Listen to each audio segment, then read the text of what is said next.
সূরা আল জুমআ। রহমান রহিম আল্লাহ তাআলার নামে। আসমান সমূহ ও জমিনে যা কিছু আছে তা সবই আল্লাহ তাআলার মাহাত্ম্য ঘোষণা করছে। তিনি রাজাধিরাজ, তিনি পূত পবিত্র, তিনি মহাপরাক্রমশালী, তিনি প্রবল প্রজ্ঞাময়। তিনি সেই মহান সত্তা যিনি একটি সাধারণ জনগোষ্ঠীর নিরক্ষর লোকদের মাঝে থেকে তাদেরই একজনকে রসূল করে পাঠিয়েছেন, যে তাদের আল্লাহর আয়াতসমূহ পড়ে শোনাবে, তাদের জীবনকে পবিত্র করবে, তাদের আমার গ্রন্থের কথা ও সে অনুযায়ী দুনিয়ায় চলার কৌশল শিক্ষা দেবে। অথচ এই লোকগুলোই রসূল আসার আগে পর্যন্ত এক সুস্পষ্ট গুমরাহিতে নিমজ্জিত ছিল। তাদের মধ্যেকার সেসব ব্যক্তিও গুমরাহিতে নিমজ্জিত যারা এখনো এদের সাথে মিলিত হয়নি।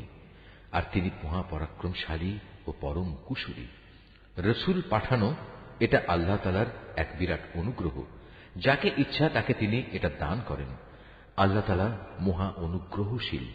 যাদের আল্লাহর কিতাব তাওরাত বহন করার দায়িত্ব দেওয়া হয়েছিল কিন্তু তারা এটা বহন করেনি, তাদের উদাহরণ হচ্ছে সেই গাধার মতো যে কিতাবের বোঝাই শুধু বহন করল, এর কিছুই বুঝতে পারল না।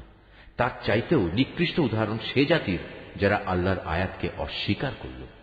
আল্লাহ তাআলা এ ধরনের জালেম জাতিকে হেদায়েত করেন না। হে রাসূল, তুমি বলো, হে ইহুদিরা, যদি তোমরা মনে করে থাকো অন্য সব লোক বাদে কেবল তোমরাই হচ্ছ আল্লাহর বন্ধু, তাহলে আল্লাহর পুরস্কার পাওয়ার জন্য তোমরা মৃত্যু কামনা করো যদি তোমরা সত্যবাদী হও।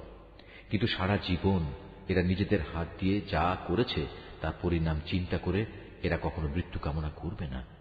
আল্লাহ তাআলা এই জালেমদের কার্যকলাপ সম্পর্কে সম্যক অবগত।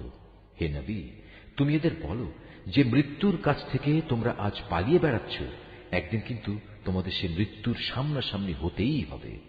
তারপর তোমাদের সে মহান আল্লাহর দরবারে হাজির করা হবে, যিনি মানুষের দেখা অদেখা যাবতীয় কিছু সম্পর্কেই জ্ঞান রাখেন।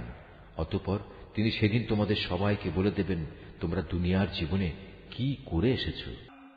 হে ঈমানদার ব্যক্তিরা, জুমার দিনে যখন তোমাদের নামাজের জন্য ডাক দেয়া হবে, তখন তোমরা নামাজের মাধ্যমে আল্লাহ স্মরণের দিকে দ্রুত গতিতে এগিয়ে যাও এবং সে সময়ের জন্য কেনাবেচা ছেড়ে দাও। এটাই তোমাদের জন্য উত্তম, যদি তোমরা তা উপলব্ধি করো।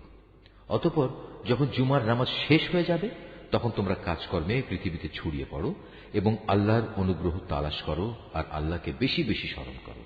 আশা করা যায় তোমরা সাফল্য লাভ করতে পারবে।